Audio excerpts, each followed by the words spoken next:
क्या कुछ बड़ा प्लान किया जा रहा है? ये बात हम क्यों कह रहे हैं? बंगाल की खबर आपने दिन भर से देखी होगी। बंगाल में आज ममता बनर्जी ने धरना दिया। ममता बनर्जी की पार्टी के विधायक सांसद उनके साथ नहीं है, अब ये बिल्कुल क्लियर है। उन्होंने मीटिंग बुलाई तो 80 में से 17 विधायक पहुंचे थे, और जो बागी विधायक हैं उन्होंने मीटिंग की तो वहाँ 52 विधायक पहुंच गए थे। बताया जा रहा है कि लगभग 1.5 दर्जन के करीब सांसद जो हैं उनके, वो पार्टी के साथ नहीं है, यानी ममता बनर्जी के साथ नहीं है। और ममता जी के धरने में भी आज कोई बहुत जोर खास दिखाई नहीं दिया। तो क्या बीजेपी वहां पर एक तरीके से टीएमसी ममता के हाथ से निकलकर किसी और के हाथ में, नहीं कोई नया नेता हो जाए, टीएमसी का सिंबल भी चला जाए ममता जी के हाथ से, पार्टी भी चली जाए, और एकनाथ शिंदे ने जैसे महाराष्ट्र में किया, जैसे अजीत पवार ने एनसीपी के साथ किया, वैसा हो और वो बीजेपी के साथ अलाइन हो जाए? और क्या डीएमके साउथ में, क्या डीएमके जो है वो भी अब बीजेपी के साथ किसी तरह की गर्मजोशी वाले रिश्ते जो हैं वो बनाना चाह रही है? कोई टैसिट अंडरस्टैंडिंग डीएमके में और बीजेपी के बीच में हुई है क्या? और इस सब के, अगर ऐसा हो रहा है तो इसके पीछे वजह क्या है? क्या चर्चाएं जो चल रही हैं कि महिला आरक्षण, delimitation, one nation one election, ये सारे बिल जिनको पास कराने के लिए लोकसभा राज्यसभा में 2/3 बहुमत की जरूरत पड़ेगी सरकार को, ये सारे ऑपरेशन उसको दिमाग में रखकर अंजाम दिए जा रहे हैं? कुछ इसमें बेसिस है इस खबर में? टीएमसी के लिहाज से सौरभ, सबसे पहले बात कर लें तो जिस प्रकार से ममता बनर्जी को भवानीपुर की जनता ने नकारा, पिछली बार नंदीग्राम ने नकार दिया था, अभिषेक बनर्जी पे अंडे फेंके जा रहे हैं, तो ये सीधे सीधे इस बात का सबूत है कि जनता में आपकी क्रेडिबिलिटी खत्म हो गई है। जनता ने आपको सीधे नकार दिया। तो अगर जनता ने नकार दिया है तो टीएमसी के नेता फिर आपके पीछे कैसे रहेंगे? आमतौर पर तो पॉलिटिक्स में हम सभी जानते ही हैं ना कि उगते सूरज को सलाम किया जाता है। नरेंद्र मोदी के पीछे अगर बीजेपी खड़ी है तो इस लिहाज से नहीं खड़ी है कि नरेंद्र मोदी का चेहरा उनको पसंद है, वो इस लिहाज से खड़ी है कि उनको पता है कि ये व्यक्ति रिजल्ट देता है, जिताता है पार्टी को, और पार्टी को इतनी शानदार सफलता देकर यहाँ पर लेकर आए। तो आप ऑलरेडी कमांडिंग पोजीशन में आ जाते हैं एक लीडर के तौर पर। राहुल गांधी को लेकर कांग्रेस में कमांडिंग पोजीशन इस लिहाज से नहीं हो पाती कि आप रिजल्ट नहीं दे पाते। तो लीडर वही है जो लीड करे, यानी कि लीड फ्रॉम द फ्रंट और रिजल्ट दे। ममता बनर्जी उस काम को बिल्कुल नहीं कर पा रही हैं। इस चुनाव ने दिखा दिया। अपना चुनाव ही जब हार जा रही हैं तो आप समझ सकते हैं कि टीएमसी नेताओं के अंदर कैसे ये असुरक्षा आ गई है कि जिसके पीछे हम चल रहे हैं उसकी हालत इतनी पतली है। तो अगर वो चुनाव जीत भी गए हैं तो उनको ये समझ में आ रहा है ना कि लोकल लेवल पर चाहे जो इक्वेशन हो, इस लेडी के चलते या अभिषेक बनर्जी के चलते तो हम नहीं जीते हैं। क्योंकि अगर ऐसा होता तो ममता जी खुद अपना चुनाव जीत गई होती। तो अगर अपने गढ़ में आप अपना चुनाव हार रही हैं तो दूसरा विधायक जो टीएमसी का जीता है वो कैसे मानेगा कि हमारी जीत में आपका योगदान रहा है? वहाँ पर फिर उसके अंदर एक भगदड़, एक असंतोष, और अभिषेक बनर्जी के फंक्शनिंग को लेकर तो टीएमसी के भीतर ज़बरदस्त असंतोष और अब पहले से था। तमाम उनके नेता बोलते भी रहे हैं इस बात को। कई जो बहुत ज़्यादा बर्दाश्त नहीं कर पाए वो टीएमसी से बाहर गए। बहुत ऐसे हैं कि टीएमसी में एक तरह से निष्क्रिय नज़र आते थे। जैसे चुनाव के दरमियान भी आपने देखा होगा कि किस प्रकार से बहुत सारे सांसद दूसरों में एक्टिव रोल में नज़र नहीं आते थे जैसा चुनाव में दिखना चाहिए। बताया यही जाता था कि वो अभिषेक बनर्जी के फंक्शनिंग को लेकर बहुत नाराज़ हैं। तो ऐसे में इतने सारे विधायकों का अविश्वास खोने के बाद कि आपकी बार बार बुलाने पर बैठक में विधायक नहीं आ रहे हैं, और एक दूसरा आपका विधायक बुला ले रहा है मीटिंग, उसमें कई सारे विधायक पहुंच जा रहे हैं वहाँ पे, तो वहाँ दिख रहा है कि एक अलग गुट वहाँ पर बन रहा है। बीजेपी इस मामले में एकदम क्लियर है कि उसको टीएमसी को लोगों को ज्वाइन नहीं कराना है, टीएमसी के विधायकों को नहीं लेना है। कोई एंटी डिफेक्शन कर रहे हैं या उतना नंबर्स के हिसाब से विधायकों के केस में दिक्कत नहीं है। सांसद के केस में हो सकता है थोड़ा इंतजार करना पड़ सकता है, लेकिन विधायकों के केस में तो 2/3 में बिल्कुल दिक्कत नहीं है। फिर भी बीजेपी इन प्रिंसिपल वो डिसीजन ले चुकी है कि हमें इस काम को नहीं करना है, क्योंकि भाजपा का फिर टीएमसी करण हो जाएगा। टीएमसी में रहते हुए वो अलग गुट बनाएंगे, ममता बनर्जी, अभिषेक बनर्जी एकदम से किनारे हो जाएं, उनकी राजनीति वाइप आउट हो जाए, ये बीजेपी को ज़रूर सूट करेगा।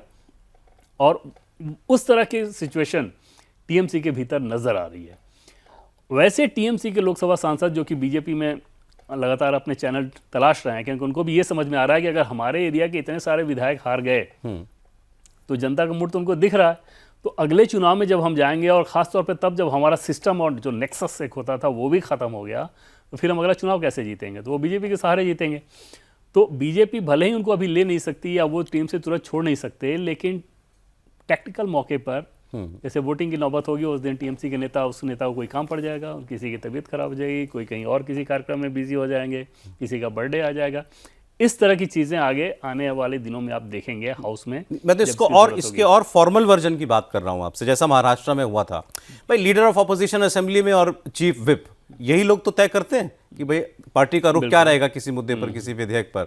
तो उस रूप में फॉर्मली, जैसे बंगाल में तो ये लोग अपना एलओपी बनवाना चाहते ही हैं, जो बागी गुट है वो, तो हमारा फिर वो उनका विप भी उनका होगा, उस तो वो पूरी तरीके से जो चाहें कर सकते हैं। वो लाइन तो एकदम अलग रहेगी सौरभ, उसमें तो कोई भ्रम ही मत रखिए कि ममता बनर्जी और अभिषेक बनर्जी से अलग लाइन अब टीएमसी की चलेगी।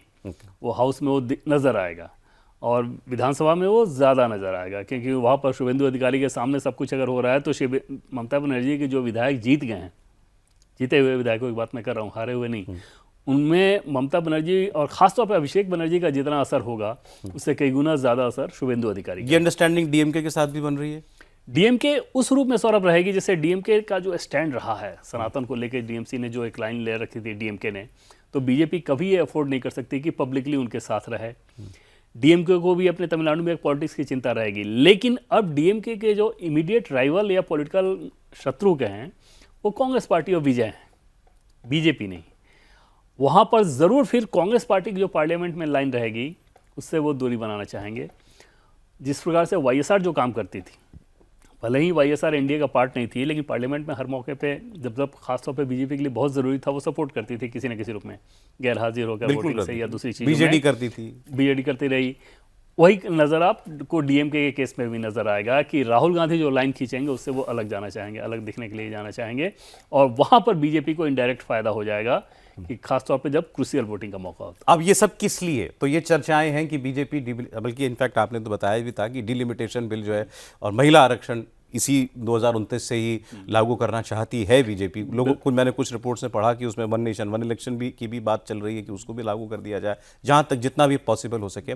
इनफैक्ट एक अखबार में तो ये रिपोर्ट थी, उसमें डीएमके के एक्स मिनिस्टर्स को, सीनियर लीडर्स को कोट करके कहा गया था कि डिलिमिटेशन के मुद्दे पर बीजेपी ने मतलब वो एक टच में है, और डीएमके में ये अंडरस्टैंडिंग बन रही है कि अगर हम जनता को ये कन्विंस कर पाएँ कि दिल्ली ने अपना प्रपोजल कुछ हमारे कहने पर बदला है और अब प्रॉब्लम नहीं है इस डिलिमिटेशन में, तमिलनाडु का कोई नुकसान नहीं होगा, तो वो डिलिमिटेशन बिल का भी साथ दे सकते हैं। प्रॉब्लम सर पहले भी क्योंकि नहीं था, तो बहुत आसानी से ये काम हो जाएगा, क्योंकि अगर आप जनसंख्या के हिसाब से जाएं तो तमिलनाडु का हिस्सा तो बहुत कम हो जाएगा, फिर बाकी नॉर्दर्न स्टेट्स के ज़्यादा बढ़ जाएंगे, तो उसके हिसाब से तो आप जा नहीं सकते। तो जो 50% वाला फॉर्मूला है गृहमंत्री अमित शाह का, वो तमिलनाडु के लिहाज से भी ज़्यादा फायदेमंद है कि उसमें सीटें आपको अच्छी आ रही हैं, और उस लिहाज से फिर डीएमके को ये समझाना ये आसान काम हो जाएगा वहाँ पर।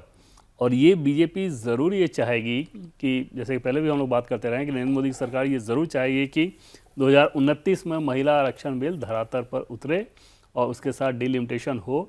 और उस डिलिमिटेशन को अगर बंगाल के संदर्भ में समझे सौरभ, क्योंकि बंगाल के चलने की चर्चा ज़्यादा हो रही है, तो लगभग 65 से 66 सीटें होंगी, और उनमें से जो मुस्लिम डोमिनेटेड सीटें होंगी वो तकरीबन 5 रह जाएंगी डिलिमिटेशन के बाद लोकसभा की सीटें। हाँ, उस तरह का खांचा नज़र आ रहा है। ओके, तो उस लिहाज से आप फिर समझ सकते हैं कि ये कितनी मुसीबत भरी बात। तो मतलब 2000 ये बीजेपी की पूरा प्रयास है कि ये दोनों बिल पास करा लिए जाएं, वुमेन रिजर्वेशन और डिलिमिटेशन। इसके लिए एकदम जोरदार कोशिश। तो ये मतलब क्योंकि 29 में अब 3 साल का वक्त है, तो मतलब ये डिलिमिटेशन में भी कुछ समय लगेगा निश्चित। तो ये तो आप देखेंगे कि या तो अगर मानसून सेशन में कोशिश हो जाए या ज़्यादा से ज़्यादा विंटर सेशन जब जाए तो उसमें ये कोशिश हो जाए। इसको बहुत लंबा नहीं खींचा जाएगा। इतना ज़रूर है कि एनडीए ये कोशिश करेगा कि नंबर्स आप इस बार पूरा सेट कर लें, फिर लेकर आएगा लोग बिल। इस बार अगर बिल आएगा जब, तो आप ये समझिए कि इनका जो होमवर्क था वो पूरा हो चुका है, फिर पास भी होगा। तो ये खैर अपने आप में बहुत बड़ी बात है। अब ये देखिए कि इसको लेकर के कब बीजेपी आगे मूव करती है, पब्लिकली कब मूव करती है। अभी तो सोर्सेस के थ्रू ये खबरें जो हैं ज़्यादा आ रही हैं, लेकिन शशि थरूर को मैं सुन रहा था, उन्होंने इस बात पर रिएक्ट भी किया कि हाँ, हम भी ये चर्चाएं सुन रहे हैं, हो सकता है नेताओं के बीच में भी बातचीत चल रही हो इस बात को लेकर के। तो वो ये कह रहे थे कि लेकिन पिछली बार भी ये स्टंट नहीं चल पाया था भाजपा का, आगे भी नहीं चल पाएगा। लेकिन इन दोनों व्यक्तियों को जानते हुए कि उस वक्त तो चुनाव के बीच में ये हो रहा था, तो शायद ज़्यादा मैसेजिंग ज़्यादा इंपॉर्टेंट थी बजाय कि पास कराना। नंबर शायद उस वक्त उनको भी पता था कि नहीं है हमारे पास। हाँ, और वो ये इस हद तक उम्मीद नहीं कर रहे थे कि उन नेताओं का रवैया वैसा रहेगा। इन लोगों को ये भी था कि अगर सारी चीज़ें सामने आएंगी तो शायद उनको समझ में आ जाए, क्योंकि जनता का मूड वो लोग देखेगा कि जब महिलाओं की नज़र में, आधी आबादी की नज़र में आप ये नहीं जा सकते कि आप विरोधी हो रहे हैं। लेकिन इस बार के रिजल्ट के बाद शायद समझ में आ गया होगा टीएमसी के सांसदों को भी कि भाई इस मुद्दे पर विरोध करना खतरनाक हो सकता है। तो आज आपने सारी बड़ी खबरें जो हैं वो जनता के सामने हमारे लिए एक्सप्लेन की हैं। भारत की खबर के व्यूअर्स के लिए नए नोट आ रहे हैं क्या, प्लास्टिक के नोट आ रहे हैं क्या, टीएमसी कितना टूट रही है, डीएमके कितना साथ देगी, वो महिला आरक्षण, डिलिमिटेशन, इन मुद्दों पर भारतीय जनता पार्टी कब मूव करने वाली है आगे। बहुत शुक्रिया देवेंद्र आपका। आप देख रहे थे भारत की खबर, आज इतना ही।